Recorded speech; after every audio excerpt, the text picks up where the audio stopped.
रामं रामानुजं सीतां भरतं भरतानुजं सुग्रीवं वायुसूनं च प्रणमामि पुनः पुनः दहनतप्तसुवर्णसमप्रभं भयहरं हृदये विहिताञ्जलिं श्रवणकुण्डलशोभिमुखाम्बुजं नमत वानरराजमिहाद्भुतं जरतसकलसुरवृन्द विषमगरल जेहि पान किया तेहि न भजसि मन मंद गोकृपालु शंकर सरिस जय हरि कृपा निधान अधम उदाहरण वाणिजिन गावत वेद पुराण को समर्थ रघुवीर सम जय शुकदेव मुनीश्वर यदुपति दास वनन्य जयति वादरायन चरण करण मोहि जगधन्य प्रभु पद पोतहि पाय अगम अथाह भवाम्बुनिधि मोसम पतित निकाय तरन चहत गोपद सरिस श्री तुलसी के पद कमल बार बार सिरनाय श्री रामचरित्र मानस विमल कथा कहूँ चित चाय सियावर राम चंद्र की जय। श्री राम जय जय राम श्री राम जय जय राम श्री राम जय जय राम रामचरित मानस यही नामा सुनत श्रवण पाइये विश्रामा रचि महेश निज मानस राखा पाए सु संभव शिवासन भाखा रामचरित मानस यही नामा सुनत श्रवण पाइये विश्रामा। उपस्थित सज्जनों, गोस्वामी जी कहते हैं कि इस ग्रंथ का नाम रामचरितमानस है। इसके सुनने से जीव को विश्राम की प्राप्ति होती है, विश्राम को प्राप्त करता है। इस रामचरितमानस को भगवान शंकर ने रचा है। भगवान शंकर ने इसको मन ही मन रचा, इसीलिए इसका नाम मानस हो गया। रचने के बाद कहीं पर इन्होंने न तो लिखा कुछ, न तो किसी को सुनाया। राम कथा का निर्माण आपने अपने मन में ही किया। यानी कह सकते हैं कल्पना लोक में इसकी रचना हो गई। लेकिन बड़े लंबे काल के बाद यह सुंदर सुअवसर प्राप्त हुआ जब पार्वती जी प्रश्न करती हैं और पार्वती जी के प्रश्नों का उत्तर देते हुए इसी बहाने जिस कथा को आपने अपने मानस में रच कर रखा था वह बाहर प्रकट हुई। सारे संसार के लोगों के कल्याण के लिए यह राम कथा बाहर निकल पड़ी। तो गोस्वामी जी कहते हैं इस मेरे महाकाव्य में चरित्र ही प्रधान होने के कारण इसका नामकरण मैंने रामचरितमानस किया है। पिछले दिनों यह सुना था कि अपनी बुद्धि के बल पर, ज्ञान के बल पर जीव यदि ईश्वर के स्वरूप को, ईश्वर के पता को जानना चाहता है तो यह संभव नहीं है। भगवान राम अपना चरित्र नरलीला किए जा रहे हैं, देखने वाले लोग देखते चले जा रहे हैं। किसी ने ईश्वर जानकर नमन किया तो किसी ने संदेह में पड़कर के उन्हें एक लाडला राजकुमार भी समझ लिया। महान विद्वान, विश्व विजेता लंकाधिपति रावण ने भी जब अपनी बुद्धि के बल पर परमात्मा के चरित्र को देखकर यह सिद्ध करना चाहा यह ईश्वर है, कुछ क्षण के लिए ईश्वर अवश्य मान बैठा उनके चरित्र को, उनके कार्यों को देखकर। दूसरे ही क्षण वह निरा मनुष्य मानने के लिए तैयार हो गया। एक संग संग प्रभु के दो चरित्र देखने वाले ही एक है, लेकिन दो चित्रों का चित्रण उनके चित्त में अंकित हो रहे हैं। कपट मृग के पीछे जब रामभद्र सीता जी की प्रेरणा से प्रेरित होकर उसे मारने के लिए दौड़ पड़े तो रावण ने समझ लिया, अरे ये तो निरा भूप किशोर है, मैंने भ्रम कर लिया कि भगवान है, भरदूषण भगवान से ही मारे जा सकते हैं। अच्छा चलो अब मैं चलकर परीक्षा लेता हूं, ये सोचकर रावण वहां से आया है। और गोस्वामी जी लिखते हैं कि सोन बीच 10 कंधर देखा, आवा निकट जति के वेसा। सोन बीच, आश्रम पर कोई नहीं है। रामभद्र को तो कपट मृग के पीछे मारीच ले भागा है। मरम वचन को सुनकर के सीता जी ने लक्ष्मण को भी भेज दिया है, अब इस आश्रम में कोई नहीं है, सुना है। तो कैसे आया? तो गोस्वामी जी ने कहा जति के वेशा, सन्यासी के वेश में आया। क्यों? पूरे सन्यासियों को, ब्राह्मणों को कहीं भी आने जाने में कोई रोक टोक नहीं है, वो बेरोक टोक आते जाते हैं। और सन्यासी को वेश धारण करने का दूसरा रावण का यह भी एक तात्पर्य लगता है कि मुझे सन्यासी समझ करके आप मुझसे बातें करेंगी, मैं जब भिक्षा के लिए याचना करूंगा तो भिक्षा देने के लिए आएंगी। क्योंकि हमारे हिंदू धर्म में संत की बड़ी प्रतिष्ठा मानी गई है, बड़ी प्रतिष्ठा उन्हें दी गई है। और यदि हम ही धर्म के रक्षक लोग इसका खंडन करने लगेंगे तो इसकी मर्यादा मिट जाएगी। गोस्वामी जी ने बड़ा बढ़िया एक हमें चित्र दिया है वो कि रावण का कितना बढ़िया चित्र दिया है उन्होंने। प्रजा के डर सुर असुर डेराही, निसीनो नीद दीन पल्लन खाही। 110 शीस स्वान की नाई, तौत चितई चला भड़ियाई। देखो तो जिसके डर से चाहे सुर हो कि असुर हो दिन रात भयभीत रहा करते हैं, न तो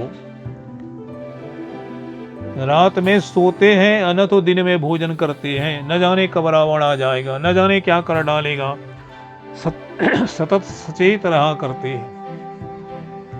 लेकिन आज उसी रावण को देखो कि कैसे चला है। गोस्वामी जी ने कहा चाहे जैसे कुत्ता चलता है वैसे ही चला है, इधर उधर झांक के देखता है, कहीं तो राम जी नहीं आ गए, कहीं लक्ष्मण जी की पकड़ में तो मैं नहीं आ गया, चौकन्ना होकर चल रहा है। तो चौकन्ना होकर चलने का सीधा सीधा अर्थ है कि रावण के मन मंदिर में भय है, रावण के भीतर में डर है कि कहीं रामभद्र आ गए तो शायद मेरी कचूमर निकाल देंगे, इसलिए इधर उधर देख रहा है। कोई देख तो नहीं रहा कोई मुझे जाते समय में। लेकिन गोस्वामी जी ने जो शब्द चित्र दिया हो वह बहुत बहुत अद्भुत दिया है। ऐसा विश्व विजेता, ऐसा प्रतापी, ऐसा विद्वान भगवान शंकर का शिष्य, आज उसे कुत्ता कह दिया। क्यों? कुत्ते में क्या विशेषता है जी? सूखी हड्डी को चबाता है, उसे बड़ा ही आनंद आता है, उसे बड़ा ही संतोष मिलता है। सूख हाड़ लय भाज सठ स्वान निरखी मृगराज। और जो कामी पुरुष होते हैं उसे भी गोस्वामी जी ने कुत्ता ही कहा है।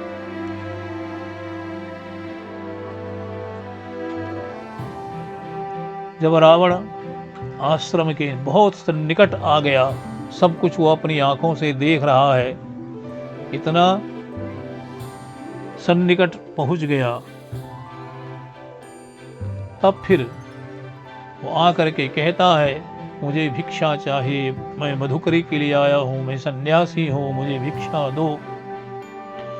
सुन करके सीता जी भिक्षा का पात्र लिए, उसमें अन्न लिए पहुंची हैं, रावण को दे रही हैं। लेकिन रावण ने कहा नहीं नहीं, मैं बंधी भिक्षा तो लूंगा नहीं।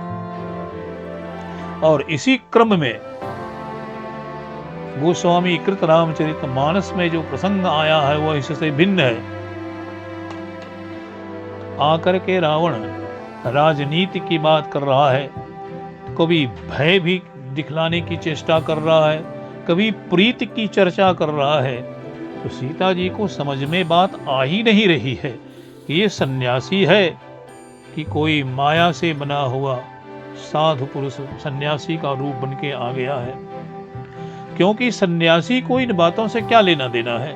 यदि वह भिक्षा लेने के लिए आया है तो चला जाएगा भिक्षा लेकर के, लेकिन ऐसा नहीं करके वो राजनीति भय सामदान दंड विभेद सबकी बातें करने लगा।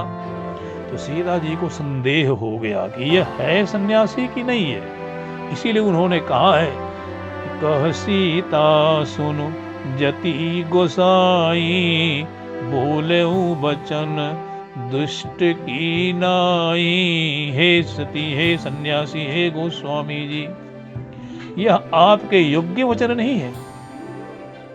यह तो किसी दुष्ट पुरुष का जैसे किसी स्त्री को ठगने के लिए, अपने जाल में फंसाने के लिए होता है, वैसा ही आप बोल रहे हैं। आपकी वाणी में, आपके वेश के अनुरूप मुझे तद्रूपता नहीं दिखाई पड़ती है। जब इतना सीता जी बोल गई है, तब रावण क्या कर रहा है?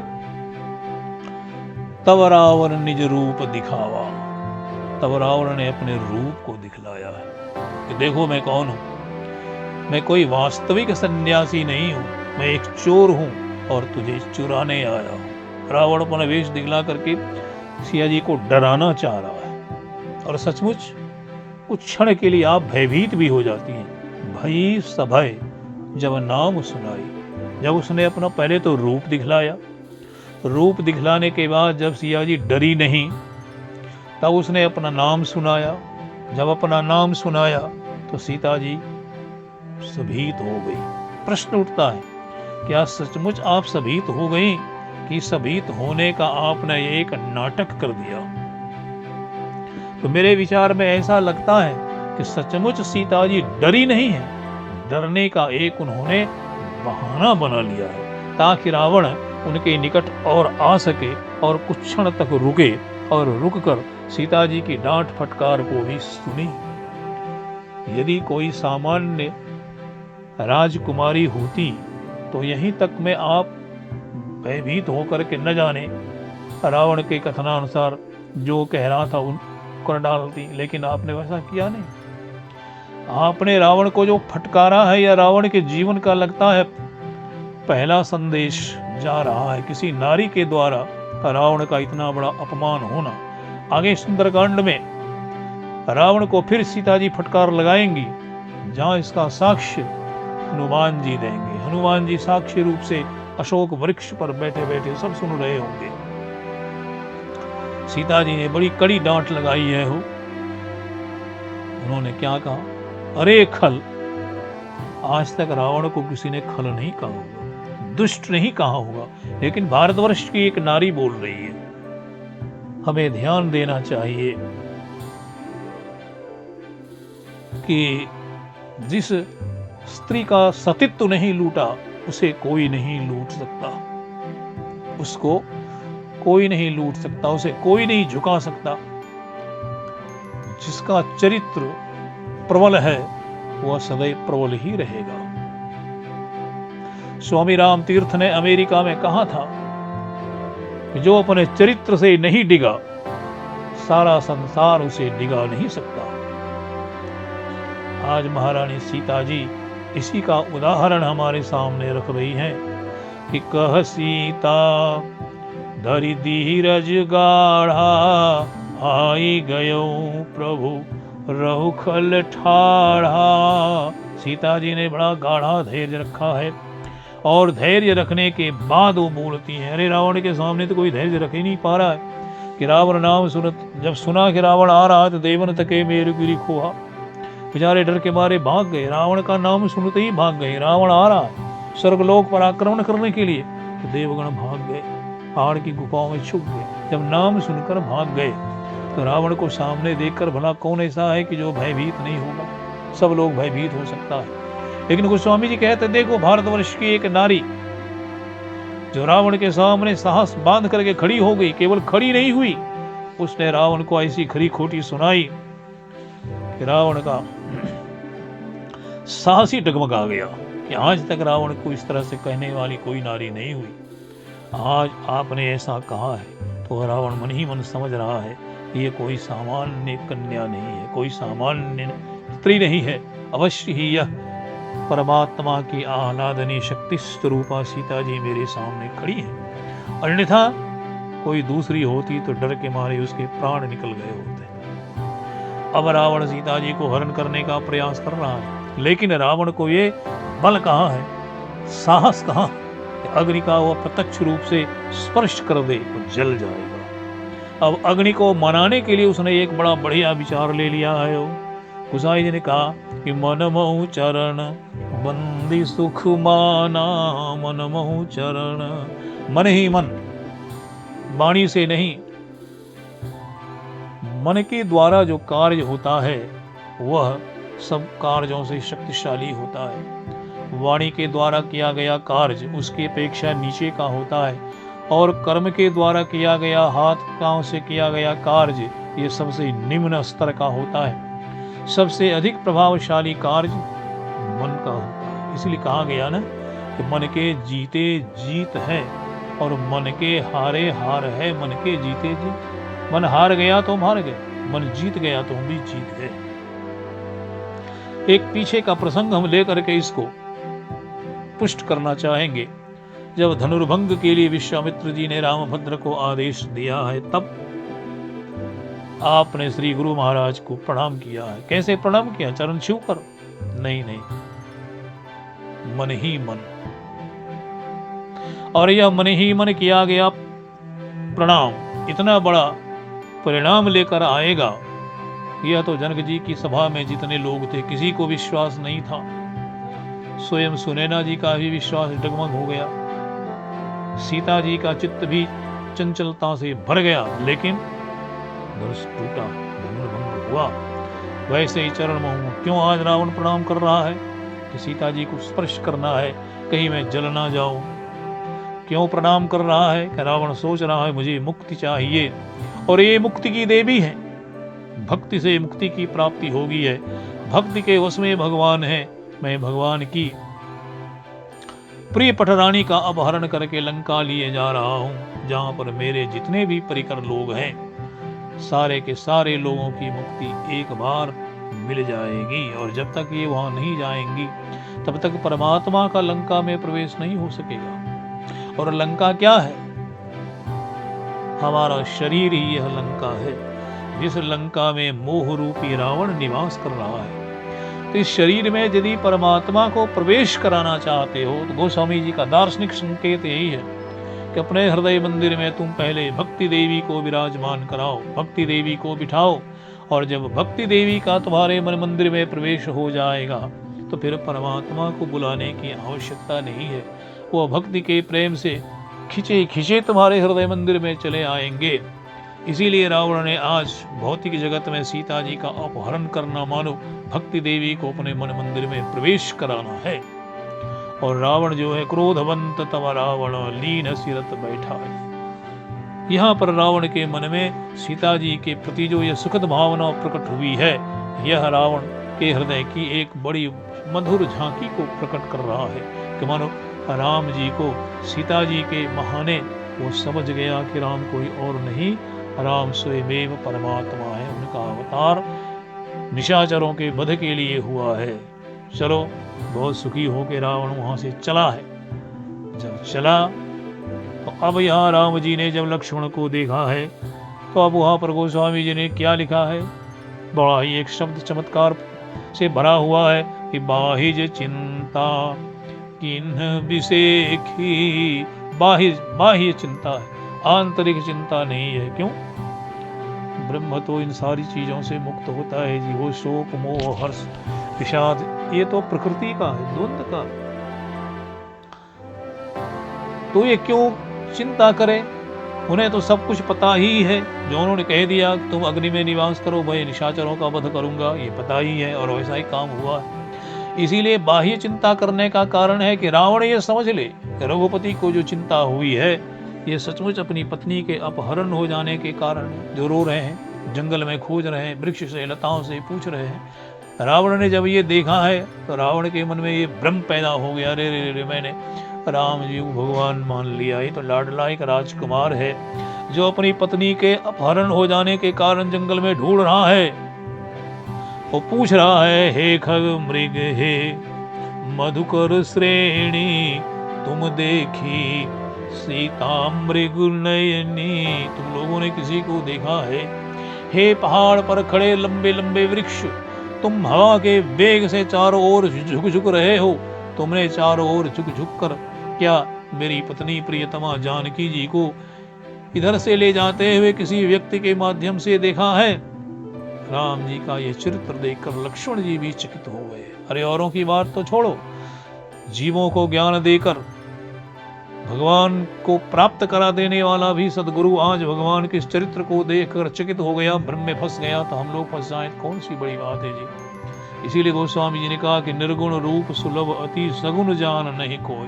बड़े बड़े मुनीश्वर भी भगवान के सगुण चरित्र को, भगवान की सगुण लीला को देख करके असंभे में फंस जाते हैं। ब्रह्मा तक भी मोह हो जाए तो कौन सी बड़ी बात है। मोहयंत यत सूरयः भागवत में आता है कि बड़े से बड़े कविगण महान पुरुष भी भगवान के इस चक्कर में फंस जाते हैं। तो कहते हैं कि रावण ने तो समझ लिया कि ये तो निरा मनुष्य है, भगवान होता तो ये पूछता लताओं को, कुंजों से क्यों पूछता। आगे चले जा रहे, तो आगे जाते जाते आपने क्या देखा है, रावण को संकेत दिया जा रहा है कि रावण जिसे तुम मनुष्य समझ रहे हो, सुनो वो कौन है। तो गोस्वामी जी ने क्या लिखा है कि पूरन काम राम विनाशी मनुज चरितु कर अजो अविनाशी पूरन काम। कि राम जी तो यहाँ राम शब्द का प्रयोग करके गोस्वामी जी हमें कह रहे हैं कि राम शब्द ऐश्वर्य सूचक है। रघुपति, रघुनाथ, रघुवीर ये सब माधुर्यवाचक शब्द हैं, किंतु राम शब्द जो है यह ऐश्वर्य का सूचक है। रावण जिसे तुम मनुष्य समझ रहे हो वो मनुष्य नहीं, वो राम है। राम ब्रह्म परमारथ रूपा। राम जी के स्वरूप का वर्णन करते हुए गोस्वामी जी कहते हैं कि राम ब्रह्म परमारथ रूपा, राम सच्चिदानंद दिनेशा, नैता मोह निशा लवलेशा। तुम अपने हृदय से मोह का परित्याग करो। तुमने राम के ऊपर में जो अपना यह व्यर्थ का संदेह लगा रखा है, यह संदेह तुम्हारा व्यर्थ है। आप तो पूर्ण काम है और जीव पूर्ण काम नहीं हो सकता है। कितना ही बड़ा वह विद्वान हो जाए, बलवान हो जाए और रूपवान हो जाए, सारे संसार का क्यों नहीं वह विजेता हो जाए, लेकिन पूर्ण काम नहीं हो सकता है। बाबा कबीर कहते हैं कि चाह गई चिंता मिटी, मनमा तू पे परवाह। जब चाह चिंता सब मिट जाए, तब मन कहते हैं वो सभी हीन भावनाओं से मुक्त हो जाता है। जाको कछु न चाहिए सोई शाहंशाह, जिसको कुछ नहीं चाहिए वही शाहंशाह है। एक फकीर दोनों पांव को फैलाकर और दोनों हाथों को उस पांव पर रख के बैठा था, बड़े आनंद में था। कोई व्यक्ति उधर से आया, उसने देखा कि यह व्यक्ति कल तक तो भीख मांगा करता था, लेकिन आज यह भीख मांगने के बदले दोनों टांग पसारे बैठा है और दोनों टांगों पर दोनों हाथ रखकर पूछा उसने, क्यों जी अब तुम भीख नहीं मांगते हो, दोनों टांगे पसारे बैठे? उसने कहा, कल तक जब मुझे आवश्यकता थी संसार से, तब मैंने दोनों टांगों को संसार की ओर बढ़ा रखा था, लेकिन अब मैंने टांगों को संसार से पीछे की ओर हटा लिया है और अब मुझे संसार से कुछ नहीं चाहिए।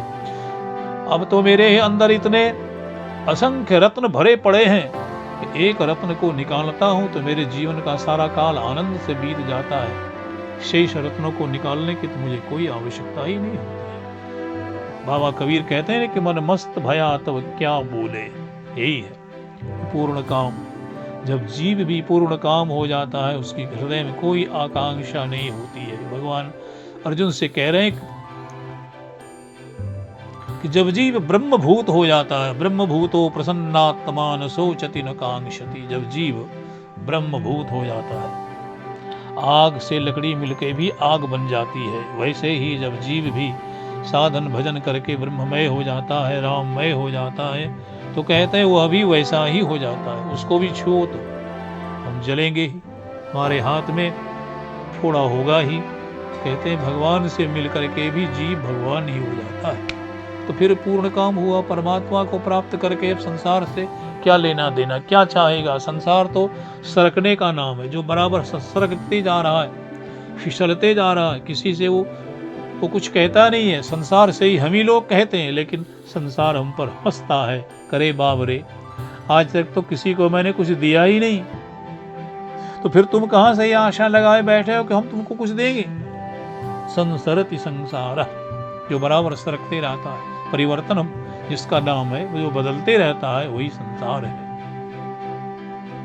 तो कहे भगवान तो ये रो क्यों रहे जी? बोले रे मनुज चरित कर अज अविनाशी, जो अज है, जिसका जन्म नहीं होता है, जो मरते नहीं, सो परमात्मा राम है।